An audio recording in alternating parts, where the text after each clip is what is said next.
Welcome to this webinar on trading with Namibia. May I remind you please to switch off your cameras and audio so that we will not have interactions, and rather, we will have, just see the speaker who is speaking at a moment in time. My name is Josh Kembri. I'm Chief Officer here at Trade Malta. With me in the studio I have Anton Buttigieg, who is our CEO. We're going to be joined in a minute by two people from the Namibian High Commission to Malta, as well as a person from Namibia itself. We have guests from Namibia and guests from Malta, a full house today with over 100 participants in this webinar. Over 200 companies and company officials have participated in our webinars over the last few weeks. And we have, as you know, the last of the series of webinars coming up next week. We're also planning more webinars in the new season following September. So, keep an eye on trademalta.org for these webinars also and always with the collaboration of our strategic partners, HSBC. Today we have a full agenda with speakers from Namibia giving us information and insights on this very interesting sub-Saharan African territory and country. So I'd like to just take a minute to explain just the basic housekeeping rules to be able to actually kickstart with the agenda. As I told you, please, all participants, switch off the camera and mute your audio. Apart from that, and I can see that most of us are doing that already, feel free to post in questions. Post in questions using the chat function of Microsoft Teams. What I will be doing is reading those questions to the speakers after the last presentation. It's quite important for you to actually identify the speaker you would want to address your question. But even if you don't, we're going to have all the speakers in that case addressing the question. The presentations that you're going to see today, as well as this whole session, will be available on trademalta.org in the next few days. We will be trying to keep the webinar to a total of about 90 minutes. So that's just to tell you a little bit, how much time we're going to have for the total webinar. So thanks all of you for being here today. To kick off the webinar, I'd like to invite our CEO, CEO of Trade Malta, Anton Buttigieg, to make a short introduction. Good morning to you, Joe, and a very big welcome to all our webinar participants who are joining us today, luckily and thankfully from the comfort of your offices or homes. I'm very glad that we are resuming our series of country information seminars, which are meant to provide you, participants, and in particular executives from Malta-based companies with useful information about doing business with a specific jurisdiction. Hosting a webinar like this, as you can imagine, requires great teamwork, and I can assure you that over the past few weeks, the team at Trade Malta and our Namibian colleagues have been working relentlessly to put together today's highly interesting and informative program. A big thank you to you all for making this session possible. I am convinced that the material and information that we shall be sharing with you today will help spark new ideas for your international business development plans. Perhaps more importantly for us at Trade Malta is that we want to push you, company executives, outside of your comfort zone and help you as much as possible to explore new markets.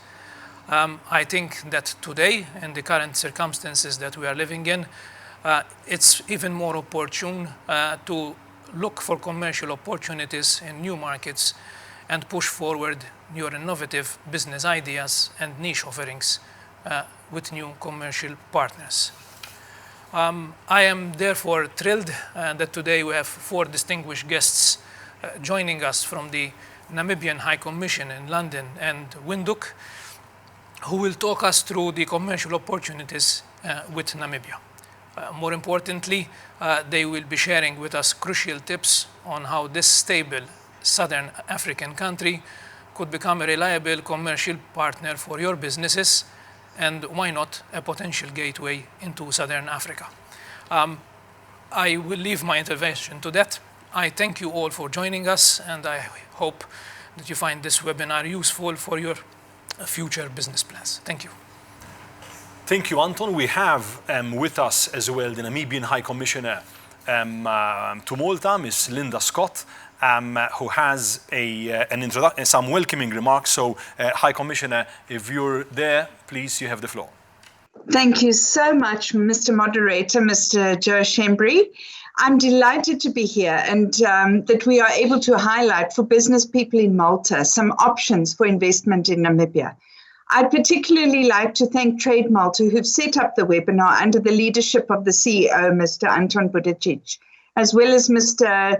Richard Sherry and Mr. Joe Shembri, our moderator, for their hard work in setting this up. And I want to thank Mr. Michael Humavindu from the Ministry of Industrialization and Trade in Namibia and Stacey Pinto, the CEO of the Namibia Trade Forum. We look forward to your presentations on trade opportunities in Namibia and key sectors available for investment. And of course, I can't leave out Ambassador Ronald McAuliffe and Dr. Mekonjo Kapanda-Ginus, the Commercial Counsellor at the Namibia High Commission, whose hard work and enthusiasm have brought us here today. Thank you so much. So our webinar takes place in the context of the Malta and Africa Strategy for Partnership set out early this year.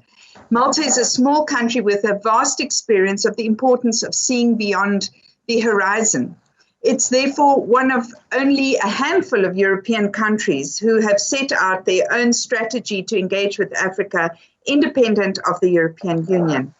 However, the context of the webinar and our bilateral engagement also reaches way back to before independence of Namibia in 1990, when Malta offered support to Namibian technical students and nurses. At independence, it was the late president of Malta, Mr. Guido de Marco, who headed the 45th session of the United Nations General Assembly and birthed Namibia into existence, alongside Marty Ahtisaari. So we've come a long way together. And our common history is further intertwined through the non-aligned movement, of which we were both members at inception, and which Malta left when it joined the European Union. So as a member of the EU, therefore, Malta and Namibia operate under the Economic Partnership Agreement, which forms a framework for our trade relations. We are also both members of the Commonwealth of Nations, which has clearly defined values supported by both our nations. Namibia has also benefited greatly from the excellence of Maltese education, including through the Malta University and the International Maritime Law Institute. I know that 2 Namibians have just returned from studying at IMLI last month, having graduated with master's degrees in maritime law. We may be miles apart geographically, but really as small nations with big dreams for our people, our hearts beat to the same drum. And my personal hope and expectation, therefore, is that we will develop cooperation around areas which could include web services, digital platforms, trade and investment, education, green architecture, environment and tourism, emerging technologies, tourism and hospitality services, and maritime affairs. Many thanks for joining us all, everybody, and Mr. Moderator, back to you. Thank you. Thanks very much, High Commissioner, for that introduction. We do have now an interesting presentation on doing business with Namibia. It's going to be delivered by the Commercial Counsellor in the Namibian High Commission in London, Dr. Mekonjo Kapanda-Ginus. Mekonjo, if you're there, and if you can please share your presentation with us. Yeah, we're seeing you. We'll just wait a little bit till you share the presentation, which is shared now, and therefore I'll give you the floor. Thank you so much. And yes, before I start my presentation, I would also like to join the High Commissioner in thanking our partners, Trade Malta, for hosting this wonderful webinar. And I hope that the participating companies will find it helpful and useful. Now, I've been working in the field of economic diplomacy and specifically trade and investment promotion for quite some time now, several years, in fact. And over this period of time, I've been able to observe how perceptions of Africa have shifted. They have really evolved, and particularly in Europe. And what I've been able to observe is how European governments and also European companies have shifted from a rather one-dimensional narrative or perspective that dictates normally that Africa is associated with crises, with political instability, with natural disasters and famine. That picture has changed, and European governments and companies now recognize that there is economic potential, that there is economic growth on the African continent, and that one can pursue quite lucrative projects and explore investment opportunities on the continent. But of course, Africa is a huge continent. We're talking about 54 different countries. There's tremendous diversity, complexity, on the continent. Countries are very different from one another. They have different legal, political, and economic systems. They have different business cultures. They speak different, languages, and that also means that and the opportunities in those countries, that those risks and opportunities vary. And it is for that reason that I'm very grateful that organizations like Trade Malta are organizing events such as this, information events that allow companies to learn more about individual companies, and that they can have a differentiated picture about the opportunities and the risks that these individual countries offer. So thank you again for doing that. And I think that, having said that Africa is a dynamic continent which offers many opportunities, I do believe that Namibia offers the opportunity for companies to explore and take advantage of that economic potential, of that economic dynamism that we're seeing, on the continent, notwithstanding the current challenges that we are currently experiencing in the global economy. But they can do that. They can take advantage of these opportunities from a stable and safe base, and from there they can expand into a series of interesting markets. And I think we can all agree that what businesses are looking for is stability. They want certainty, and they want reliability, especially as they enter new markets. They want to reduce or manage risk as much as possible. And I do believe that Namibia offers a low risk entry point for for European companies that want to explore opportunities in Namibia. So I would encourage companies to think of us as Africa Light, so to speak. So for those of you who maybe don't know Namibia very well, I have put here some basic facts about the country. We're a very large country in terms of the geographic space that we occupy. We are, I believe, 2.5 times the size of Germany, more than 5 times the size of the UK. And dare I say, if my calculations are correct, I did this quickly yesterday, we are 2,600 times the size of Malta. But with a population of only 2.5 million people, we are actually the second least populated country after Mongolia. Our neighboring countries import regional economic centers such as Angola and South Africa, and our excellent infrastructure facilitates the quick and efficient access to those important regional markets. We are a multicultural and multilingual country. We speak over 13 different languages, including some European languages, for example, German, that has to do with the particular history of the country, as we were a former German colony. But English is the language of administration. And it is also the language in which the business community predominantly tends to communicate. So that means that if you want to engage lawyers and accountants, different service providers, people who provide business support services, all of those people, it is very easy to communicate with them in English. Now, in terms of our economy, also some basic facts. We are a middle income country with a currency, the Namibian dollar, which is pegged 1-to-1 against the South African rand. That has to do with price, stability, because we import a lot of items, a lot of, products from South Africa. South Africa was our biggest trading partner, so it was felt that in order to ensure, that price stability, that for now we are going to peg our currencies. We import, not surprisingly, like many African countries, finished goods, vehicles, machines, consumer products, and so on, and also foods. And in terms of our exports, we export a lot of minerals and mining products, but also items and products like fish, beer, meat, and grapes. And the EU is actually a key market for these types of products.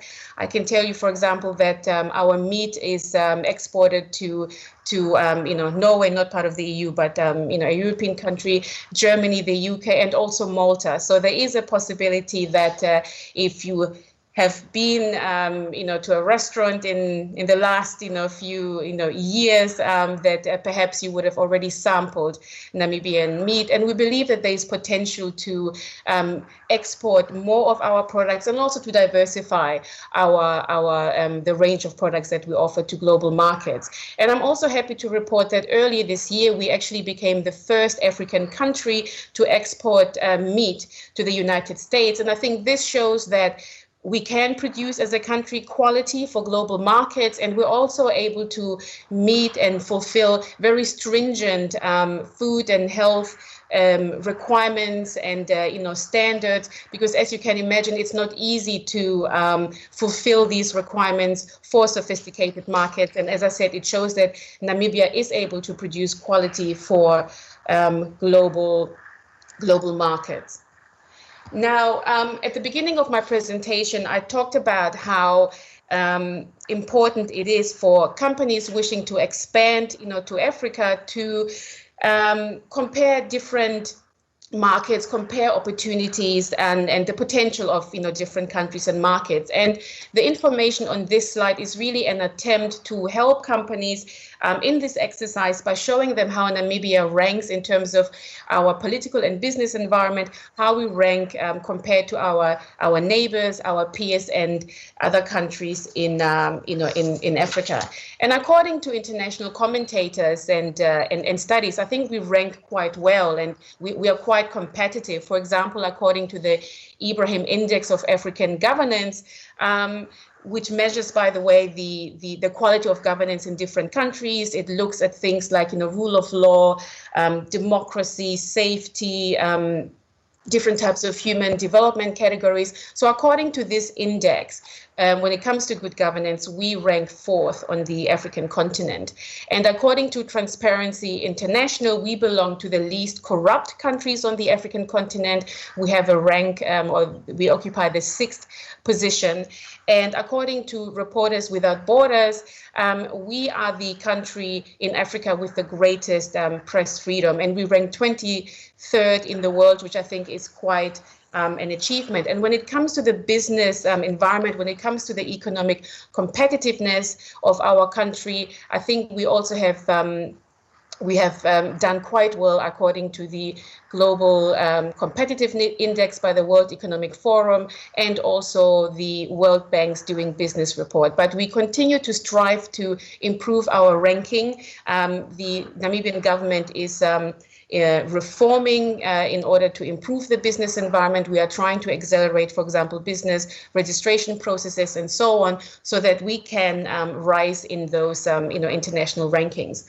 And I think the studies and rankings shown on this slide can help international investors, can help companies who are looking at the entire continent for opportunities to compare different locations and to reach decisions about where, in which markets they're going to compete, where they're going to perhaps start with their international business activities and so on. Now, I want to go into specific maybe reasons as to why that explain why Namibia is such an attractive business proposition, beginning with our natural resources. As I have mentioned before, we export different types of minerals. We are a leading mining nation, and the mining sector actually represents an important pillar of our economy. It's actually probably the backbone of the Namibian economy, although we are also trying to diversify and make sure that other sectors grow. But the mining industry is very important. It produces things like diamonds, uranium, copper, zinc, gold, etc., semi-precious stones, and industrial minerals.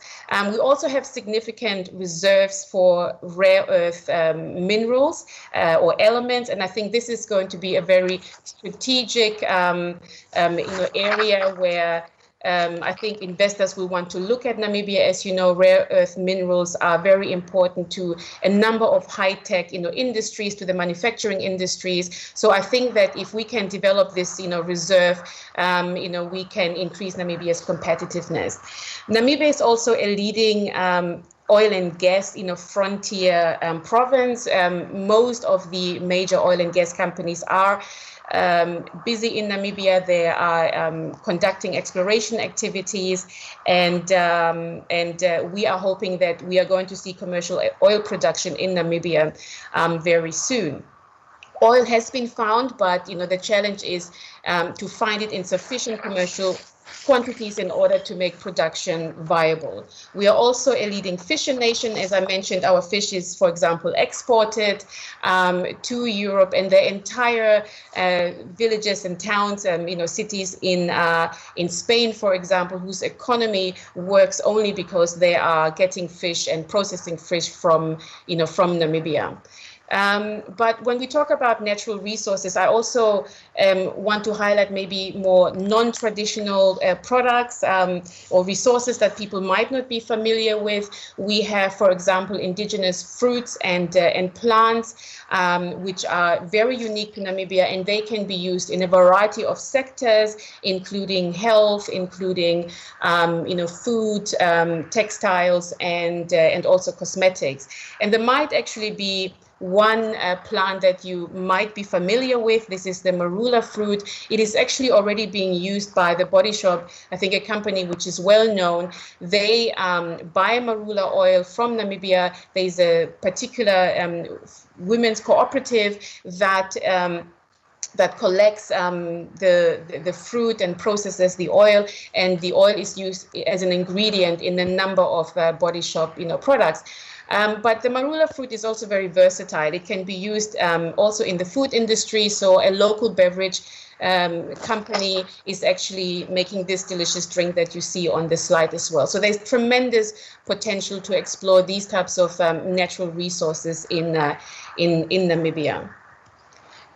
Namibia has a very strategic geographic location and excellent infrastructure, which means that companies trading from Namibia, operating from Namibia, have access to not just regional markets, but global markets as well. And in fact, we see ourselves as a gateway into Southern Africa. And our national ambition is to develop our economy in such a way that we can operate as a logistics hub, as a distribution hub as well.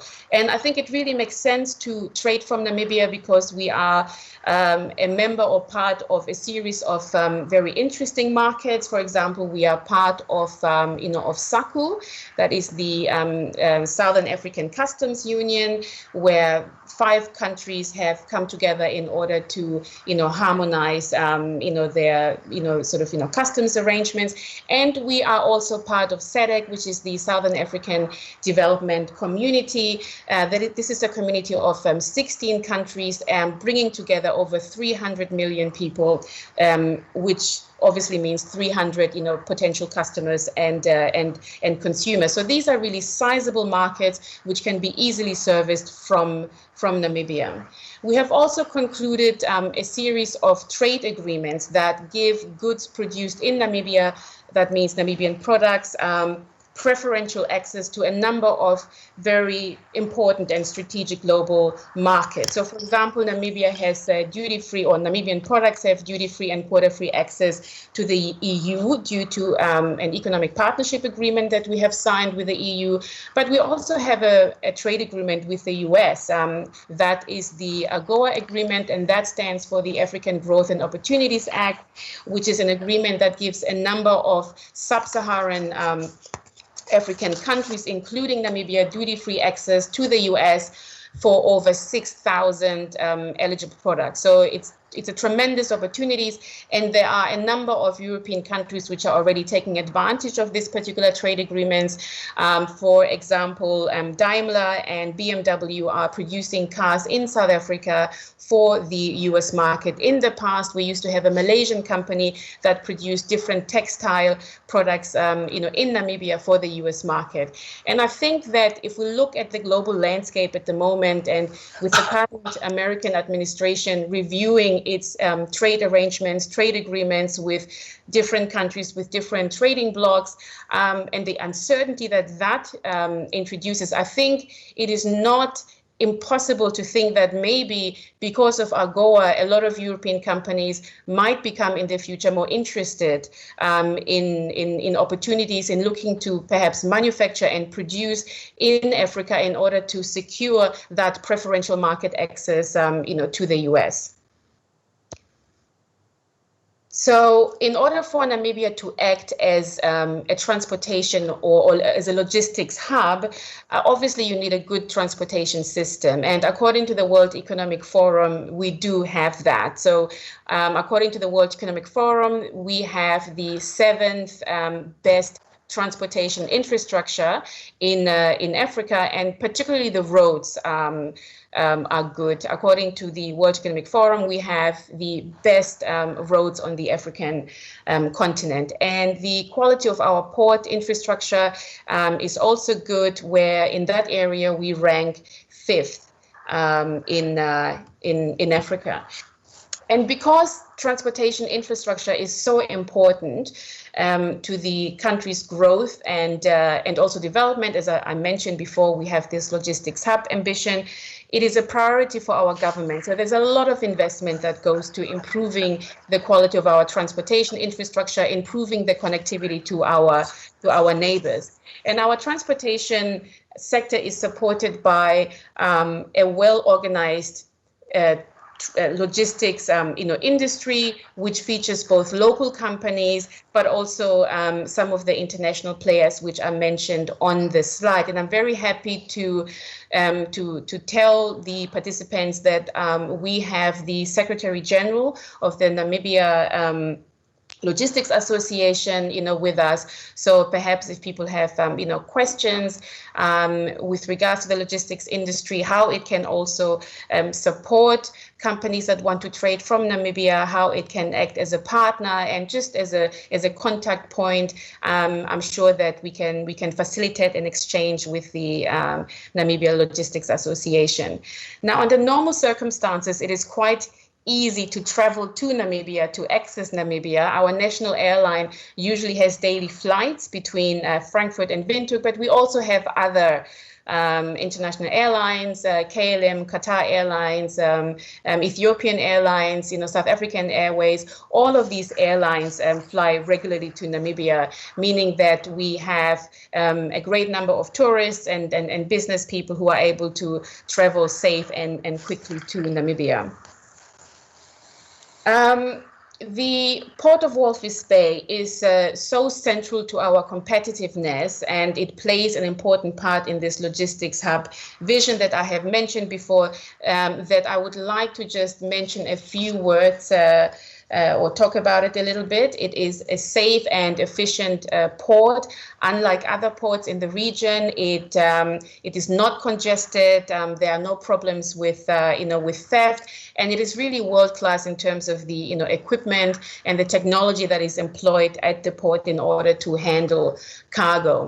The port is linked to our rail, air and road network, allowing companies operating in Namibia to access the landlocked countries in the region. And this is particularly due to the so-called WALVIS Bay corridors. And this refers to a network of transportation routes that facilitate that access to this regional market, which has more than 300 million consumers, as I mentioned before. So our message to companies that want to trade with Southern Africa, that want to expand their footprint in Africa, is actually very clear. Use the port of Walvis Bay for your import-export activities. You will save time and you will save money. Now, when it comes to our legal framework and also the network, the support network that we have in Namibia, I think these are things that send positive signals to investors and foreign companies, and that welcomes them. We have a legal framework that puts foreign companies and Namibian companies on an equal footing. Investments are fully protected by our legal systems, by national and domestic and international law. And also companies coming to Namibia are not forced to have local partners. They may wish to have a local partner, but this is not compelled by law, and they don't have to give shares of their companies away to locals. And also they're able to repatriate their profits back to their home countries. We also have an international business in our community, particularly in big urban centers like Windhoek and Walvis Bay and Swakopmund. And I just want to quickly move on to the next slide, just to show you some of the companies which are already present in Namibia. And basically the message is that you will not be alone. Others have come before you, and there is a network, a community of companies, but also some experience and knowledge that newcomers can tap into. Then there are a number of organizations and institutions where one can go for advice and one can obtain advice and support. First and foremost, the Namibia Investment Center, that's where I work. And the Namibia Investment Center is Namibia's National Investment Promotion Authority or organization, agency, and we support investors and foreign companies really throughout the entire investment decision-making process, whether you need information, market information, whether you want to visit Namibia, conduct site visits, maybe you need a work visa or work permit, maybe you're looking for premises for your business, you want to know how to register a company. So whatever it is that companies need as they relocate to Namibia, we hold their hands and we support them. So it's basically a service offer that speaks to the needs and the requirements of different investors, and different projects that they might want to pursue in Namibia. But we also have other organizations such as the Namibia Chamber of Commerce and Industry, and I believe the CEO, Charity Muia of the Chamber, is with us today. I mentioned the Namibia Logistics Association before. We have a Manufacturers Association, an association for the construction industry, and also for the renewable energy industry, and there will be more as well. And also for those companies who may wish to use familiar international accounting firms, and these companies provide business support services, these companies are also present in Namibia. And because of the size of our economy, because of the size of the country, these are organizations and institutions which are very accessible. On this slide, I have written down a few thoughts and suggestions on how one can execute a successful market entry into Namibia. And of course, I want to be cautious, recognizing that in business there is no one-size-fits-all approach or solution. But I do believe that there are certain things that one can do in order to succeed and thrive in Namibia. Obviously, we don't have time to go through all of these all of these tips or recommendations, but I want to maybe talk about 2 or 3 of these recommendations. The first one is use Namibia as an entry point and test market. As I said before, Africa is a huge continent. There is tremendous complexity, tremendous diversity, and to manage that can be challenging, especially for SMEs who have limited resources, limited time, limited financial resources, and they want to manage risk. And they want to also perhaps limit their exposure to unnecessary competition.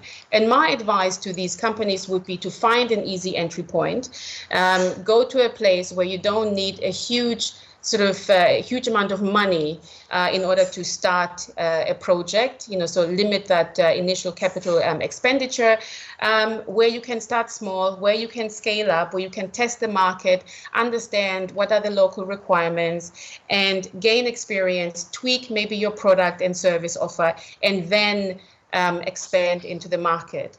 And I think that this is precisely what Namibia, offers. Use us as a pilot, market, as a test market, as an entry point, where, and from there you can, expand. I always say that, in Namibia you will be a big fish in a small pond, and maybe the queue will not be as long, to enter Namibia as maybe the huge markets of South Africa and East Africa. You have Kenya and Tanzania, but in those markets, maybe where the queue is very long, you will be at the very end, of that queue. Whereas in Namibia, you will be at the beginning, somewhere at the beginning of that,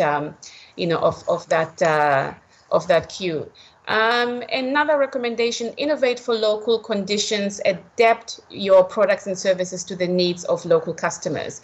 I think it would be a disadvantage to assume that you can take a particular product and service that you have developed in your own country, in your market, and just translate that without changing anything, or take that without changing anything to another country. I think it is beneficial to look at what are the local requirements, what are the local needs, what are some of the local challenges and problems that you can address, with your product, and maybe you might want to adapt, or tweak, that product. You might want to change the packaging, do marketing differently, maybe also sell products in different sizes. And I want to give maybe one particular advantage of that, which speaks to another point on this slide, which is, don't forget, bottom of the pyramid, customers and consumers. And while there has been a lot of talk about the rising middle class in African countries, people with money, disposable income to spend, and people who aspire to the same lifestyle, who want the same products, as maybe people have in European countries. And a lot of people think, that's my customer base in African countries. These are the people that I'm going to sell with. They have a lot of money. But I think it's important to remember that there are different customer groups in African countries, and one customer group, it's people with with lower incomes. But if you market your products to them correctly, you can also make profit. So some companies have done that by changing the packaging. So instead of selling products in bulk in maybe 10-kilo bags and so on, they sell in smaller packages, because they know that people with lower income can afford that. So those are the types of innovations that I'm talking about. Some of the things are quite easy to adapt, but it requires some creativity and some flexibility. And finally, I want to say, visit Namibia. Don't rely exclusively on media reports, on anecdotes, on rumors. Visit the country, make up your own mind, gather the facts so that you can make informed and evidence-based decisions. Talk to us, but as I said again, talk to also the other companies that are already there, because they can give you interesting tips. They can help you. They can tell you what has worked for them and what has not worked for them. And with regards to visiting Namibia, I want to quickly go to this slide, which actually summarizes one of my favorite studies that was ever conducted by Ernst & Young in 2014. So it's a few years old, but I do believe that the truth of what this survey has revealed still holds today. So what Ernst & Young did is they conducted a survey. They interviewed companies which are already in Africa and companies which were not in Africa. And they asked them, what is your perception of the continent? And what was revealed was a huge perception gap. And basically what happened, or what was shown, is that companies who are already on the African continent think that Africa is great. They are optimistic, they're enthusiastic, about the continent. They think that Africa is the most attractive place, to do business, and they're ready to reinvest, and they're ready to sort of expand their activities on the continent. And on the other side, you have companies with no presence on Africa, companies who are not yet established there, and those companies think that Africa is the least attractive, continent. So I think that what this basically shows you, or what it says, or what it gives you actually, is a compelling reason to visit Africa in an African country. Because once you are there, once you look at the opportunities on the ground, once you talk to people, once you see things for yourself, your perception of what are the opportunities and also what are the risks will change dramatically. Now, to go back to visiting Namibia, I want to say that if you do visit Namibia, and I hope that some of you will decide to visit, you will find a country which offers really an excellent quality of life. It is a safe country. We have excellent private hospitals, international schools, and housing. The country has a rich cultural and linguistic diversity, which makes it very interesting and enriching to live there. And in your spare time, there are a number of exciting recreational activities that you can pursue there. So whether you want to go ballooning and horse riding, quad biking, if you want to ski or not really snowboarding, I guess it's sandboarding, but if you want to go down, the dunes, or if you just want to go stargazing and, hiking, Namibia really offers everything, or just different experiences to different people.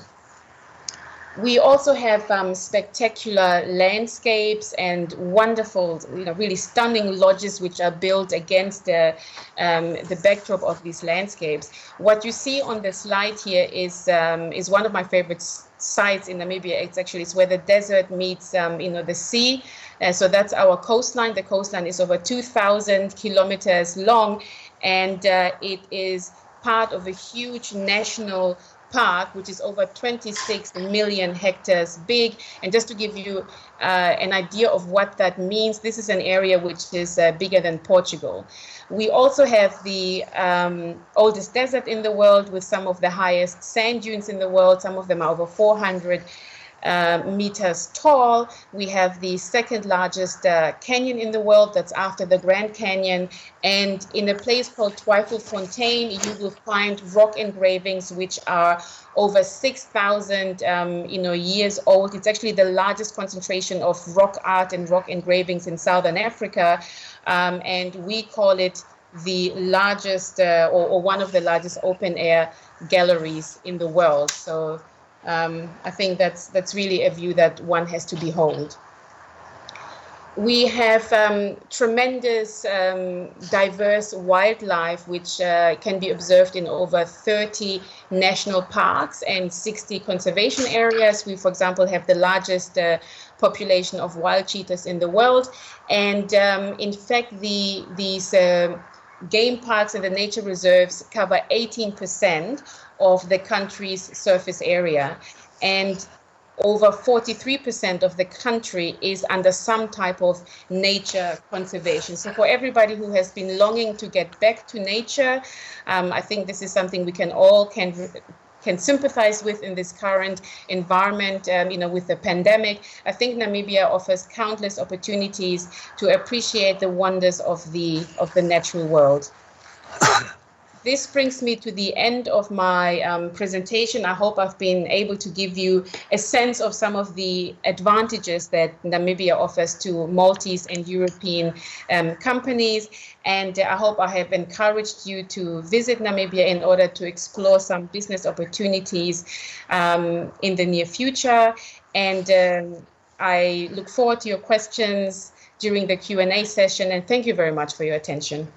Thanks a lot, Makonjo. This has been really, really insightful. You surely have, intrigued, many of us, me at least, to visit Namibia. Fascinating place, of course, from what you've described. I think what's very interesting is the fact that you've managed to give us a big picture of what's happening in macroeconomic terms, but also some do's and don'ts. That particular slide you have towards the end of the presentation is really interesting, and we will of course, because some people are asking in the chat, be publishing the presentation on trademalta.org. Makonjo, thanks again. I'd ask you to stop sharing, and I invite now our next speaker, who is Stacey Pinto, the CEO of Namibia Trade Forum, to share the presentation. Until Stacey shares the presentation, I would like to perhaps, Makonjo, if you're still on in terms of audio, I know I was the one to tell you that we're going to be asking questions at the end. I guess I'm entitled to break that rule. With one exception, we have an interesting question. We have a number of questions which we will address in the Q&A session. However, Makonjo, we have a question which says, would be useful to have some insights on technology readiness of the country in terms of broadband, telco, etc. You might either want to add something to the presentation, which you can send us later, or you might want to address this question now until we wait for Stacey to be on.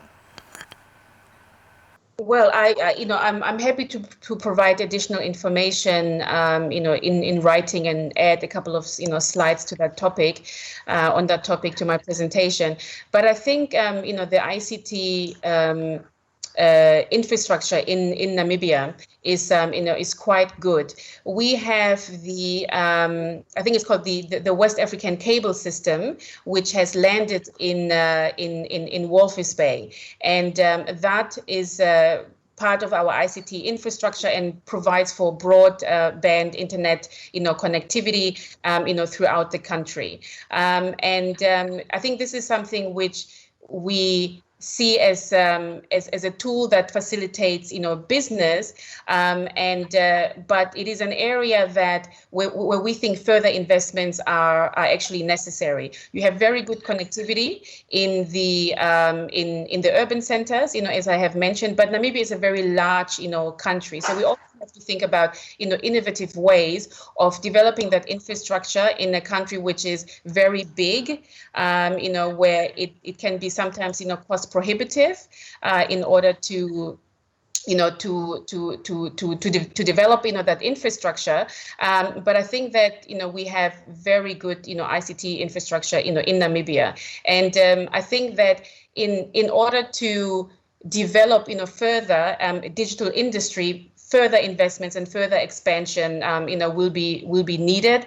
And I think this is, one area for that presents opportunities for, European and, and Maltese, companies. We want to have more companies that provide, digital services that, expand our digital, infrastructure, and that also support other industries, whether it's in education, whether it's in, in agriculture. I think that, a lot of industries are realizing that they need to embrace, digitization if they want to remain competitive, in the next century.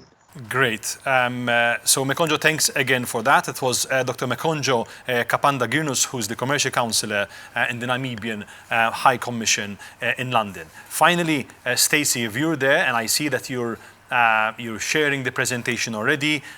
Stacey Pinto, the CEO of the Namibia Trade Forum. For about 10 minutes, you have the floor before we watch a video and then a Q&A session before rounding up. Stacey. Brilliant. Thank you so very much. A quick thank you to Trade Malta and the Namibian High Commission in London, UK, for facilitating this. I think it's really useful considering the times that we're in, and obviously the interest in Africa from the rest of the world. So mine is quite easy, maybe just to build on to what Makonjo was speaking about, but maybe to highlight a few specifics around what are really brilliant trade opportunities in Namibia. And before I do that, maybe just to introduce the Namibia Trade Forum. So we are an agency of the Ministry of Industrialization and Trade, and ours is to help facilitate, or rather create dialogue between the private sector and government as it relates to trade policy and investment.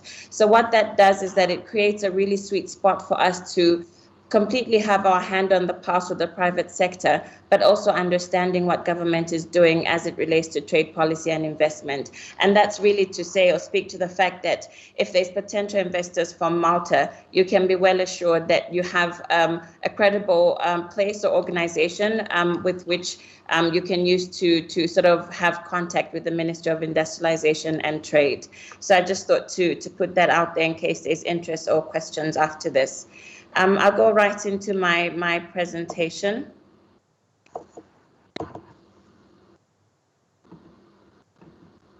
Right. So before I talk a bit about what those specific areas of opportunities are, I thought to talk a bit about why we should consider trade opportunities between Namibia and Malta. Why is this conversation today important? What are those things that make this conversation a bit easier? And just very lightly, number one is we have a really conducive trade policy environment. I think you would know about the existence of the EU SADC EPA and a few others I've mentioned here. And what that does is it creates a really conducive trading environment between Namibia and the EU, but specifically Malta. And then in general terms, what these trade agreements do is that they allow Namibian products access into the European market. And I've put in there that they scope for Malta to obviously start taking a bigger pie of the trade that happens between the EU and this region. And then secondly is Namibia's natural resources, which Mekonja did a brilliant job talking about. But they provide potential for Namibia to grow its niche industries and to cater to specific markets. So what you will learn from my presentation is that the Namibian government, for instance, is really, really keen to enter into mutually beneficial partnerships with the outside world, both to grow our production base, but also help put Namibia's best foot forward. So I'll talk a bit about what some of those resources are in my presentation. And then alluding to Mekonja's point around the great transport network, I think the important thing to consider there is the fact that this transport network gives you really great access into regional and neighboring countries. And so you could use Namibia as your first port of entry, but there's really great networks that allow you to get your product into other neighboring countries. And then lastly is ties to the EU and similar trading partners. And this really comes from existing trading arrangements, as well as similarity in the trading partners that we have between Namibia and Malta. And I'll allude to two of them specifically later in my presentation. But what this does is that it creates really great relationships between Namibia and the EU, and particularly Malta. And so when we start talking about increasing trade, we're not starting to sort of start from ground up. There is already an existing relationships that makes potential relationships even much easier. Right, I thought to share some really interesting facts. It's interesting to see that Malta and Namibia have quite a number of similarities, which again alludes to the point of when we start speaking more trade, we will find that we have more commonalities between ourselves. So number one, the EU is obviously one of Africa's largest markets, with about 31% of Africa's products going to the EU. And like I mentioned here, I think part of the reason for this call, or rather webinar, is to make sure that the scope for Malta as it relates to trade between the EU and this region increases based on what is potentially possible. Number two, Namibia and Malta both have slightly sort of small populations. So Namibia is plus minus 2.5 million and Malta plus 500,000 to my knowledge. And I think that what this does is that it creates common ground on which we can talk. Our statistics are almost same, our experiences are almost similar. And so because our markets and our economies are sort of start from common ground, it makes it easier to build in terms of what we can trade forward. English is a common language for both countries, and again, it alludes to the fact that there's ease of trade talks carrying on from today. And then particularly Germany and China are major trading partners for both Namibia and Malta. And I thought that here would be an interesting point to think about value chains, ones that could be present Namibia, Malta, into Germany and China. I think that that's big thinking, but it's absolutely something that we need to already start thinking about from the get-go. Lastly, there obviously is great potential for trade increase, especially if crucial issues such as SPS are considered. I will share a bit more on where we stand in Namibia as it relates to just compliance and SPS. There's scope here not only for trade into ready-made products, but also partnerships and investments to help some of those sweet spots, or rather niche areas in Namibia, and get them exported to other countries. Right. So I'll dig a bit into the particular opportunities for export to the EU, but maybe particularly Malta.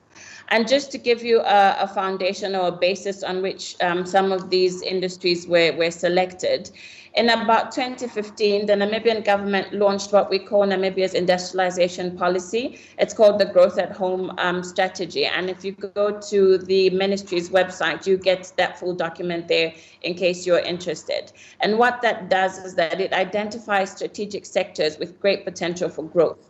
And what the government has done is that they've created sort of an in-depth understanding or study into these sectors and sort of highlighted where the potential partnership or room for growth could be. And it's from there that I've sort of extracted some of these areas that I think could really be interesting for trade between Namibia and Malta.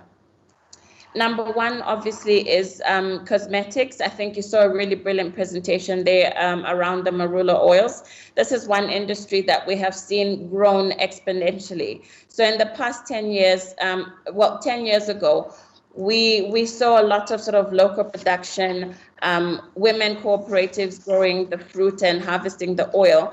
But 10 years later, we see that industry has completely boomed. So not only is it being used in fruit drinks or body lotions and oils, etc., we actually have production here in Namibia that is exporting to the region. So I think that this presents room both to export the oil itself, but also considering partnership with local communities that help produce some of these oils. I'll go to my next one, and that's salt.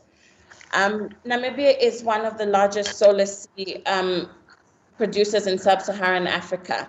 And over the last 10 years, we've exported about 3.6 billion worth of salt. And sadly, but encouragingly, creates room for growth. About 1% of it goes to the EU. And so I think that this is another area that presents opportunity for trade between Malta and Namibia, and for Malta to position itself to take a huge pie of the trade that goes on between the EU and this region, particularly in Namibia. An interesting one is leather and other handicrafts. So our leather products include trunks, handbags, apparels, clothing, accessory, etc. And I think that what would really be interesting is to see Namibia export leather products to Malta en route to Italy. So I put here that there's a possible niche for leather re-exports to Italy from Namibia, and that could be the leather itself without it being crafted into any refined goods, or it can actually be finished products that can go into the Maltese market or further on into Italy. I thought that that would really be an interesting thing to see come alive. And then next is the agricultural products. Meat, as we mentioned, is already going into Malta and the EU, but I think here there's scope to consider other cuts. So right now, I think we do the frozen meat that you see readily made in restaurants. But I think that there's scope to consider other cuts of meat here, as well as seafood exported to Malta. My next point there is charcoal wood.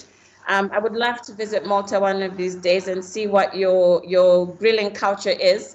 But if we're exporting meat to Malta, I think something that would be interesting to see is how we can tap into the charcoal wood production base of Namibia.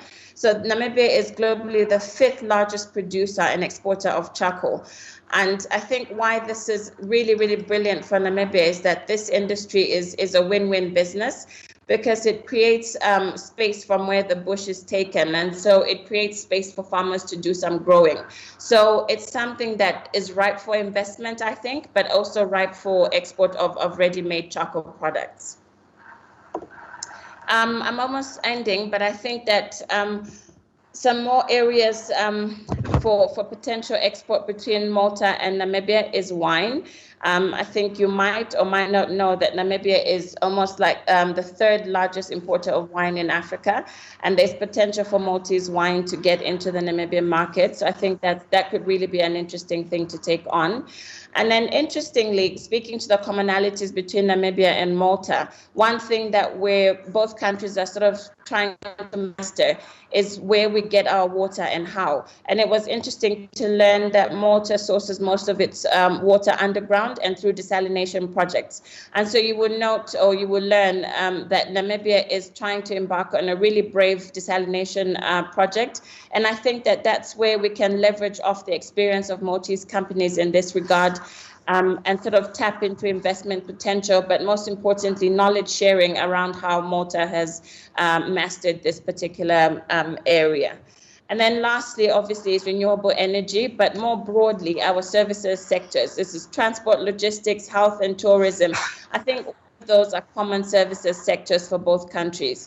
And because Namibia is almost in its elementary stage of developing these industries, I think there's potential for triple Ps, public-private partnerships with Maltese firms that have experience in some of these sectors and would obviously be interested in investing or help Namibia grow its base as it relates to these industries. I'm happy to end now, but more than anything, happy to chat with you and get any questions that you might have. Thank you very much.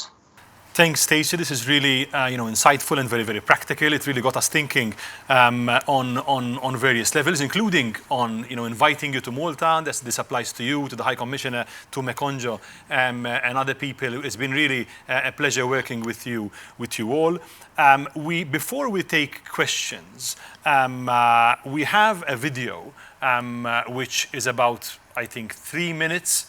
Or so. It's a very visual representation of Namibia for those of us visiting, on business or on, tourism, which is something I surely am interested in the very near future. So let's watch the video together first. In the meantime, we have questions coming in the chat, and we'll be tackling the questions as soon as we're back.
My name is Odile Gertze, and I am your proud Gondwana ambassador.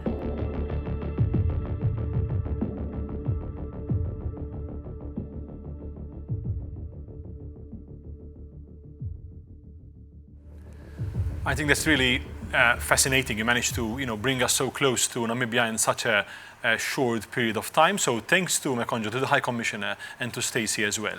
As we promised, now we turn to you as participants and ask you to submit your questions. You've been doing this for a long time already. I have a set of questions, some of them more technical than others, but I'm going to start with the first one from Ambassador Ronald Mikallev, a person I'd like to thank, in fact, on behalf of Trade Malta for this webinar.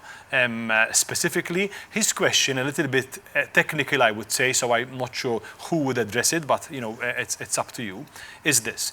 Where goods land in Namibia as their first port of entry, are such goods required to pay taxes or duties for onward export to neighboring countries? And how do taxes work, considering that most products would presumably enter via South Africa?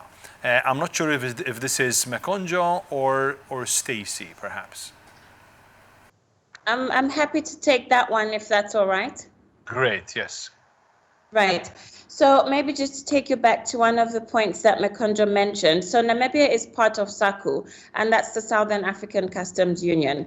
And what that does, one of the characteristics of a customs union is that it creates a common external tariff. So if I may try and create a picture around this, if you want to imagine a customs union as a circle, and once you enter that circle, having paid the necessary excise duties, your products within that circle can move around freely without having to pay that excise duty again. So once you enter that region, that's the Southern African Customs Union, you pay your necessary excise and duties. But between countries, maybe what would apply is maybe a domestic levy such as VAT, but your excise and import duty won't apply again, if that makes sense.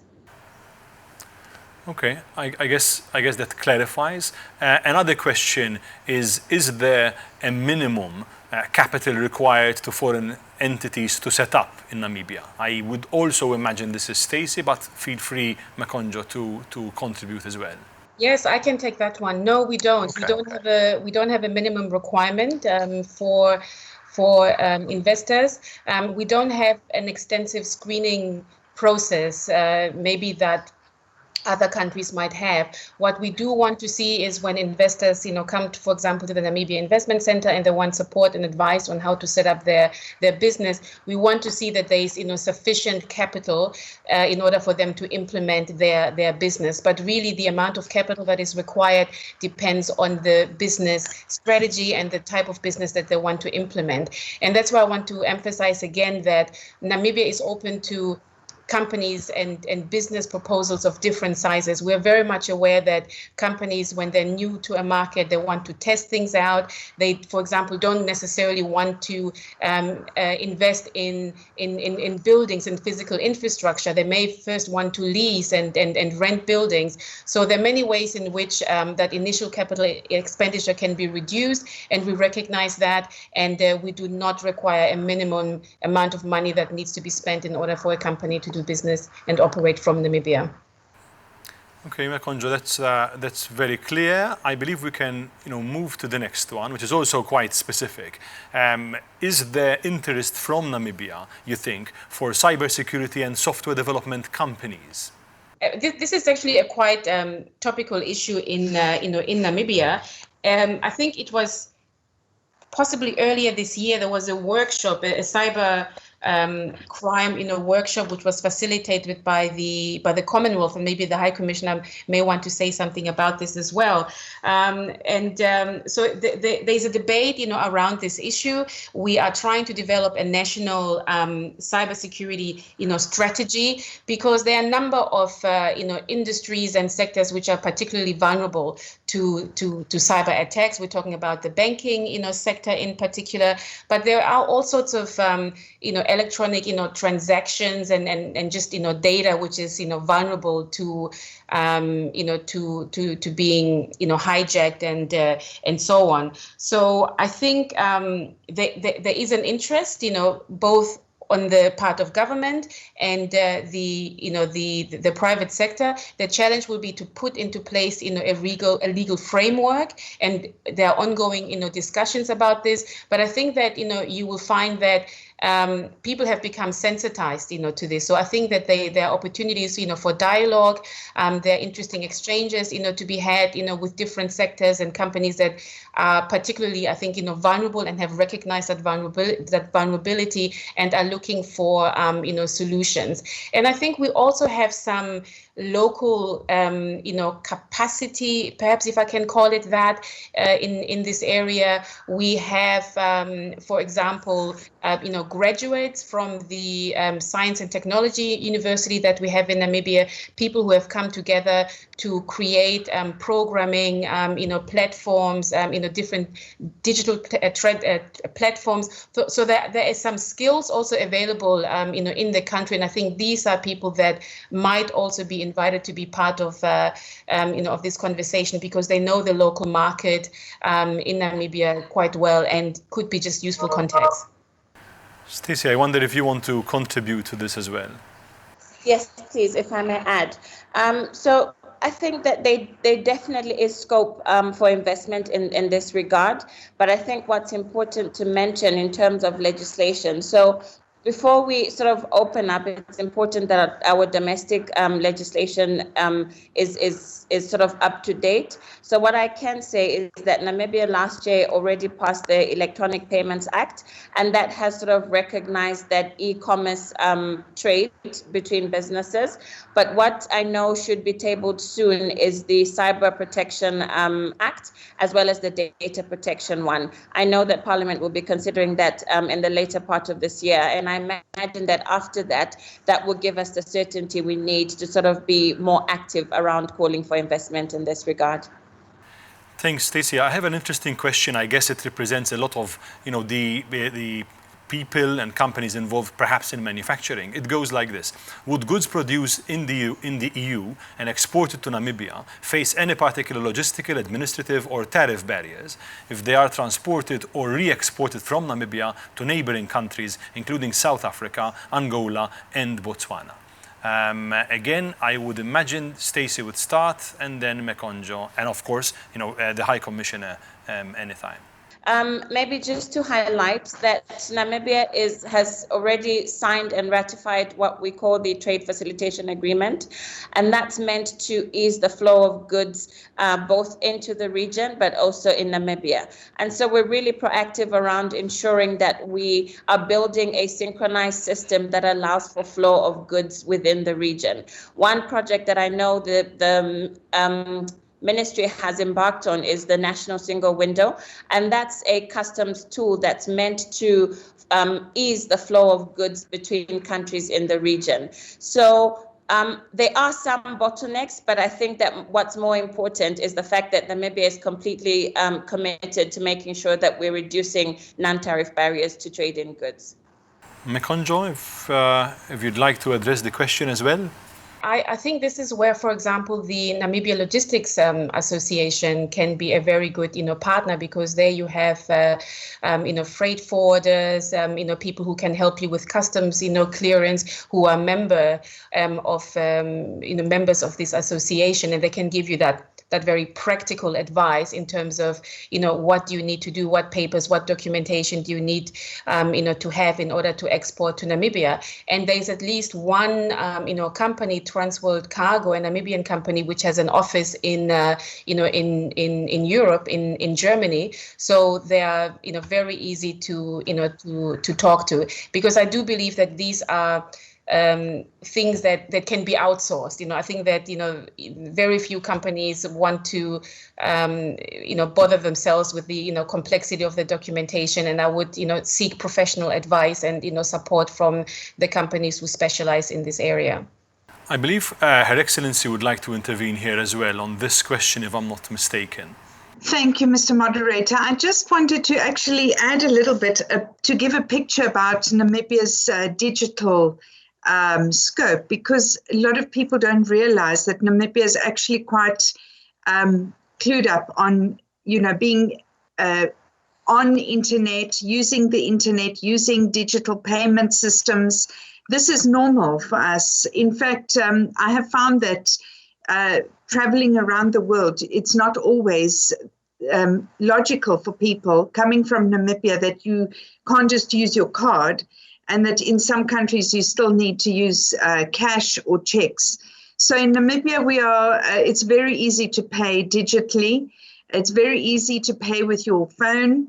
And then also, perhaps it's important for people to know that we have a very strong tie with Estonia and other countries like that who are helping Namibia to implement strong regimes for digital protection. So, for example, if you want to register your child, you can do that online. You can do your taxes online. I think those are important things that, we're catching up on those aspects, which in some countries is normal, but in other countries, it's still paper-based. And it's true that in many ways we still have to catch up, but we will catch up very soon. So I just wanted to add to that. And just to say that in terms of I'm very happy that Stacey mentioned, the legal framework. But that is all part of the same package. Namibia does intend to be fully digital compliant, because we do see the benefits of that. So I just wanted to highlight that. And also that if you need visas, while I have the floor, and in anticipation of this question, that we do have a very good visa regime. It's pretty easy to apply for a visa through the High Commission in London. And we are also hoping that we can improve and facilitate easier access of Maltese citizens to Namibia as soon as possible. Thank you very much, Mr. Moderator. Thanks, Your Excellency. Thanks for anticipating a question on visas, because it's always very much on everyone's agenda. I have a couple of other questions. We have about 10 minutes or perhaps a bit more to go. Someone is asking something which also is quite interesting, I think. What is the main banking ecosystem in Namibia? I wonder whether Her Excellency or Mekonjo or Stacey, or perhaps the three of them, want to address this question. I can say something to begin with, if I may. Okay. I think we have actually a quite sophisticated banking system. If you look at, again, international studies and rankings, when they go into the details in terms of how they measure competitiveness, our banking sector is one of the most efficient on the African continent. It is a relative small banking sector with dominated by the commercial banks, many of them originally from South Africa, but we have also seen the entry of banks from other parts of the world. I think there's a bank from Portugal, from Angola, and so on. And to that landscape you can add the Namibia Development Bank, which is a development bank, as I think we would all be familiar with, which focuses on providing funding to specifically the SMEs in certain priority sectors, because we want to ensure that we, for example, increase the domestic manufacturing activities. We have also an agri-bank, so you have banks which focus on particular sectors, and you also have sort of micro lending institutions as well. But the banking sector is subject to a very interesting national strategy whereby we want to diversify that sector. Financial inclusion is a very, very big topic in Namibia, because in the past we have recognized that the traditional banking sector has not catered as well as maybe it should to people who are not sort of your average customers. Again, I'm talking about people, low income people in the remote areas who are maybe not serviced very well, not reachable, people who cannot maybe demonstrate that they have their collateral. So we are looking for innovative ways of extending financial services, of reaching new customers. So I think that micro lending institution, companies that come up with new fintech, solutions, again, leveraging technology in order to reach more people through mobile devices. I think mobile phone penetration, in Namibia is, very high, allowing for innovative, payment systems, to take place, just offering different, financial products. These types of activities are very, very much welcomed in Namibia. What is the contribution to GDP of manufacturing, of the manufacturing industry in Namibia? And which sectors are kind of most viable in this context? So this would have been the perfect question for Michael, because this is, his baby. He's responsible for, broadening the industrial base, in Namibia. But the question speaks to probably one of the most important national challenges and tasks, and also opportunities that the Namibian government is facing, at the moment. I've talked earlier about the fact that we are a net importer. Right, as a country, we import, a lot of things, consumer goods, food, machines, vehicles, and so on. So what we want to do as a country is to increase the level of domestic production and manufacturing in the country. You need to have a good balance. Not everything can be done at home, because you need, technology and sometimes it's cost, prohibitive. You need, skills. But I think what the global pandemic, what COVID-19, has shown us is that if you have an over-reliance on, international supply chains, and if these international supply chains are disrupted, then, you are in trouble. So in terms of the manufacturing, which is already taken place, we have, I think, a small but very competitive, food and beverage, industry. As I said, we produce, beer. There will be other beverages. We produce various, dairy, products. So that is, one industry. And you have some, processing of some minerals, actually. So, for example, we have some companies that are engaged in diamond cutting and and processing. There will be other minerals that will be processed as well, in the country. You have some leather production, going on. You have leather bags, you have, leather, shoes. So there is some domestic, production, but it is too little. It is really too little, and the challenge will be to increase that, especially in agriculture,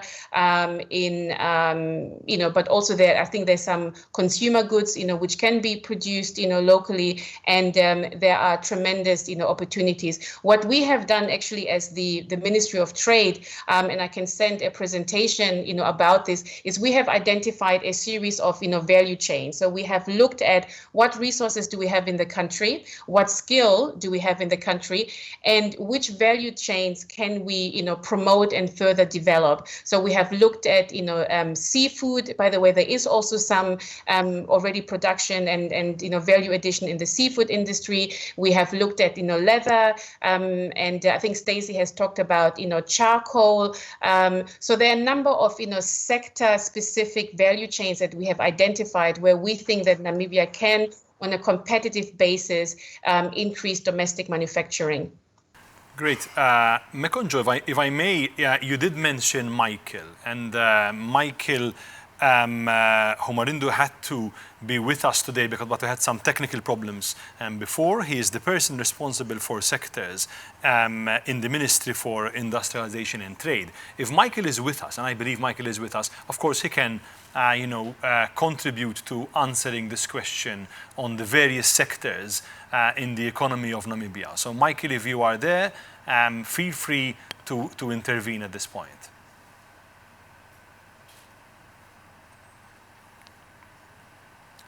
Okay. In the meantime, however, let me take a couple of more questions before rounding up. I have a question. If a Maltese company is seeking to obtain a list of prospective importers and distributors in Namibia for fast-moving consumer goods, which would be the most appropriate organization to be in touch with to get such information. Again, I would imagine it's between Mekonjo and Stacey, though I do have a final question for Her Excellency later on. Thanks. So just as I mentioned, the place of the Namibia Trade Forum within the ministry. So part of the projects that we have embarked on is the Retail Sector Charter, and that's meant to see more Namibian products on the local shelves. So I would be very happy to sort of earmark the Namibia Trade Forum as the contact person, because we do a lot of work on FMCGs as is. So we're happy to share any other information if you need. Great. Because time is really catching up with us. I have one question which I want to pose to the High Commissioner about possible, future, events, or how can we kind of take this forward. I'd like you to be as brief as you can, because we'll round up immediately after that, because again, because of the pressure of time. Your Excellency. Thank you so much, Mr. Moderator. I wanted to just say that we are really working very well together with Trade Malta and with other institutions in Malta, and we intend to have many more of such events. And not only that, but, we are only not coming to Malta because of the COVID situation. We had several programs planned for this year, but those have been put on hold, some of them. And so you can expect a lot more from us. I just want to say, finally, thank you to the Maltese government for a recent donation of potatoes to the people of Namibia for our feeding program, which is all around the drought that we've had. It's a result of the drought that we had in Namibia, as well as the COVID situation. And then also congratulations to our recently appointed Honorary Consul, Mr. Eric Parch, who is on the call and whose office is right next to the Foreign Ministry. And you can see the Namibian flag there in Valletta, right near the castle there. And I really would encourage everybody to also begin to engage with Mr. Parch, as well as the High Commission. Thank you so much. Thanks, Your Excellency. Obviously, the discussion can go on. Namibia is obviously very interesting for Malta-based companies, but as I said before, we have a little issue with time. We're going to have all the presentations on the website, trademalta.org, including the presentation by the Ministry for Industrialization and Trade, because Michael could not do it today. I'd like to round up by, first of all, thanking our colleagues from Namibia, Mekonjo, Stacey, Your Excellency, as well as Michael. Thanking also my colleagues, Anton, who's here with me, Richard, Josian, and also Ambassador Ronald McCullough for making all this, especially today's session, possible. Of course, thanking finally our strategic partners, HSBC, that are really essential for us to be able to bring you, good quality webinars as these are. We'll meet you next week for a final webinar, and then we'll meet you again, hopefully after summer, with a new series of webinars. So that's all from us. Thanks very much.